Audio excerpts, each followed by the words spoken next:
What's good, YouTube? It's the King here. Aqua Life, baby. You already know how it is. Um, so if you notice the setting, I'm actually here at work right now, um, in the office. Um, but I wanted to, I told you guys last week, I got real busy, but I told you guys last week that we were going to learn Aqua Force. I'm definitely going to teach you guys some Aqua Force. One of the first things, basically the first lesson with Aqua Force is that you have to get in the correct mindset of what Aqua Force is about. Now, this can go for premium, this can go for standard, and premium Aqua Force is a little bit different. Obviously, there's a larger card pool, a lot more deck types that you could explore and play. And combine with certain things in standard, but really this goes back to what I've generally been saying um, since October 2013 when we first got started. You have to change your mindset from Aquaforce being a rush deck. Now I know for like a lot of newer players, within the V era, we're an Excel clan, so it's kind of like an Excel clan means that you go fast, you push hard, try to deal damage. And even back in the G era and the limit break era and whatnot, we were never truly a throw your hand down and rush. We left throw your hand down and rush your opponent to Spike Brothers then. Now, we can leave that to Gold Paladin and Pale Moon, for instance. Um,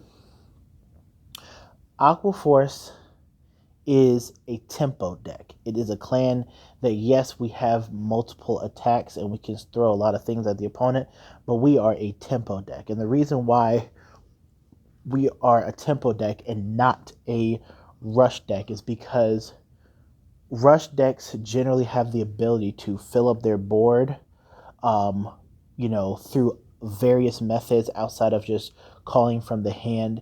They also have an ability to, to keep, to do that progressively throughout the game. And their whole theme is to just go in and push. Well, when you look at things like Maelstrom and you look at what we do, we can toss our hand on the board and try and rush them down really hard. Now, in My Glorious Justice, do we have do we will we have access to a better grade turn 2 rush? Yes.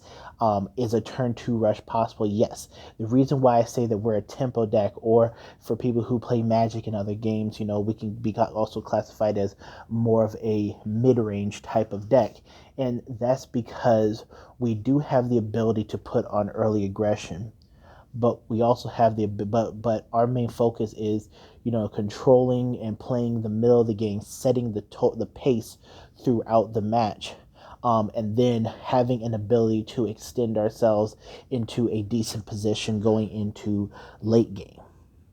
um with Aquaforce, we don't, especially with what we're at right now, especially with standard, we don't have the ability to continue to draw cards off the top of our deck, fill our ranks through different various means, and then reap a reward for it. A lot of our rewards come from on hit pressure like Viviana and whatnot, and again, that's still a committal from hand and an on hit chance. You look at the way Maelstrom is. Maelstrom relies on, in order for him to restand, the third or fourth battle has to hit a Vanguard, which means that your opponent does not value your first and second battle of your turn, of your Maelstrom turn. And because they don't value this turn, if you swing at the Vanguard, they're more willing to take those first two attacks than your third and fourth attack, because they don't want Maelstrom to restand it. And in that scenario, your opponent has two chances to hit a damage trigger, um, when they're going to end up trying to block your third and fourth attack anyways. So with that, you have to plan around that. Swing, poke your opponent's rear guards, especially if Maelstrom is sitting there unboosted. Swing at your opponent's rear guards. Force them, especially if they need to take damage, force them to either take, the third or fourth battle of the turn so you can filter and get your restand, but play a little bit of board control on that. That's what you mean setting the pace. You're knocking out important rear guards on the board, and then you're additionally knocking out cards in their hand, meaning that they're going to have less cards to not only guard with the following turn, but it'll be less cards they would have to commit the next turn. Now, if they're sitting there blocking a specific rear guard, then whether it might be a bait or it might be something that they might need for another turn. That's when you can, heavy focus that rear guard and still be fine, because Aqua Force has the ability to put out, smaller pokes. Like we've always said, we're poke, poke, poke, wave, big wave. Kind of like ripple here, ripple there, and then giant wave. So with that being said, we do have the ability to, take out our opponent's rear guards, because like you look at Algos and Tidal Assault, they're 2 attacks in 1 card. So, depending on what you want to do, we do have the ability to knock out rear guards and then still getting standard attacks on the Vanguard. It's very possible with those 2, and they just give us access to so many different lines of play. But the thing is that we need to be able to control the pace of the game. That's why we are classified as a tempo deck. Get that mentality out of your head that we're a rush deck. We have to go in. A lot of times, especially when I go to locals and look at YouTube and things like that, I see some Aqua Force players just toss out their hand and do that. Well, then and this is probably more the matchmaking thing, but you're playing against Shadow Paladins and you toss your hand out like that, you're going to get burned by Phantom Blaster Dragon every turn real easy. That's just, and Blaster Dragon, I mean, it's easy pickings for them, especially if, you do a high roll gamble and it doesn't work, or even if it does work, they can still come back and counter you, and then you're left with no gas. You have other clans who, players who would be like smart, like, okay, well, you rush me like this, I'm going to go ahead and take out your rear guards because you barely have any cards in hand. Now I'm going to force you into a top decking method because you decided to blurt out your hand. And I know my knowledge of the clan is that you don't have the ability, to consistently search out your cards or call cards from the top of your deck, or, call cards from your deck, anything like that. You don't have a lot of that superior call ability. So because of that, we need to really tempo out our plays. Like, yes, throwing Tidal and Algos out on the board is not really the best thing in a lot of different scenarios. They can work together on the board, especially when Glory drops. They definitely work together on the board. But even in this current rendition, depending on how you set them up, they can work together on the board. But a lot of the times, it's like that's two of your 8 multi-attackers that are on the board. Now sometimes you might have to do that because you don't have any other option, and that's neither here nor there. That's fine as well. But just know that it's like, look, Tidal creates 2 attacks by himself. Algos creates 2 attacks by himself.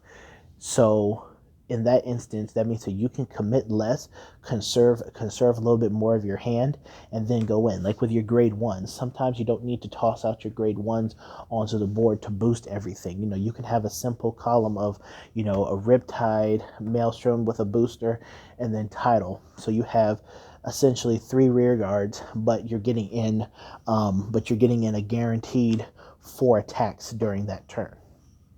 That to me is a decent payoff. 5 attacks if Maelstrom can restand.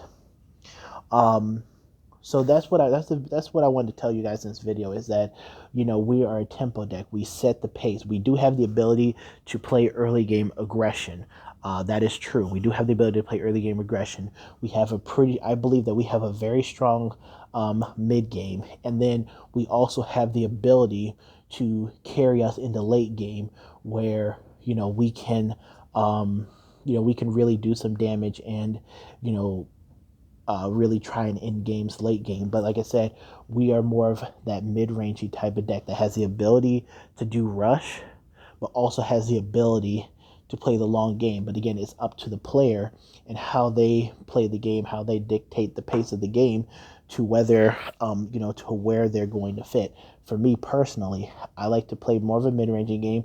If I know my grade 2 rush is not there, or if it's not exactly optimal, especially depending on my hand and the matchup, then I'm not going to pursue a grade 2 rush. I'm not going to try and push a heavy amount of damage on my opponent turn 2.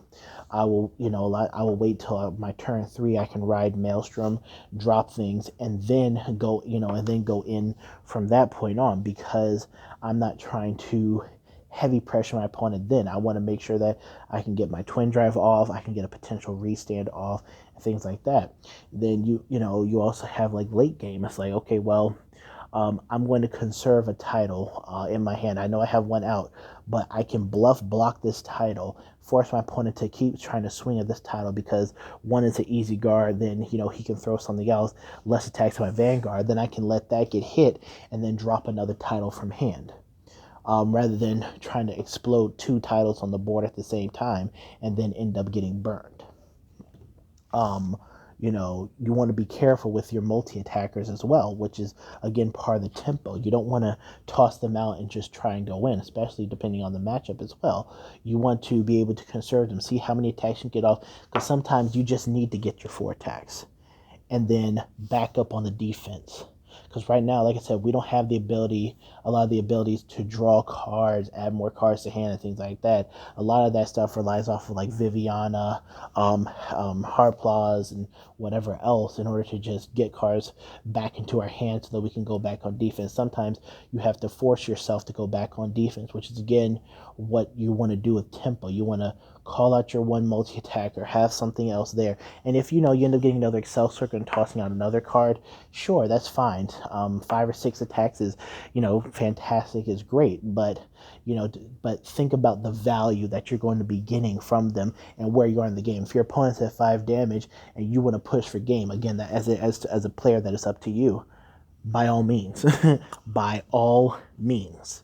Do what you can to pressure your opponent and try to end the game, whether it's like dropping a title into Algos, knowing that Algos swings twice, title swings twice.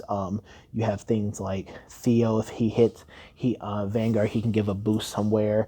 Viviana, if she hits in the third Battle of War, give a 3k boost somewhere. So in that respect, do that. But the gist of the video is, guys, is that we are a tempo deck. We are not a rush deck, and we're definitely not a control deck. We want to be able to set the pace of the game, be smart about what units we call out, be smart about how we formulate our attack patterns, especially depending on the Vanguard you're on as well. Like Naval Gazer, you guys know Naval Gazer, I think he's pretty good when your opponent's at 5 damage. Otherwise, a lot of your attacks are just vanilla. Plus, they don't hit, that 22k power threshold because he doesn't offer your rear guards anything other than a restand. So you can do like a first turn, like with Naval Gazer. You can do Naval Gazer title. That's 4 attacks out of 2 cards. For a counter blast and a soul blast, 4 attacks out of 2 cards. So you can do things like that where you don't need to commit a heavy board because your attacks are just going to be attacks. They're not going to have any added value to it like what Maelstrom would be, which is the 3rd or 4th battle hitting a Vanguard, and then Maelstrom restands for an extra attack, which means you have more chances to check triggers, clean out your hand, yada yada yada. But that's just an example. I'm going to have a lot more. But again, the gist of the video is, and I want everyone to take away from this, is that we're a tempo deck. We're not a rush deck. You want to control the pace of the game, and you want to calculate not only your guarding, but you want to calculate what you call from hand to the board, and you want to know your matchups too. But that's all I got for you guys. If you guys want a little more explanation for anything, definitely leave a comment down below. You guys know I read all the comments and answer them. Like, comment, subscribe. You already know what it is. Aqua Life, baby. We out.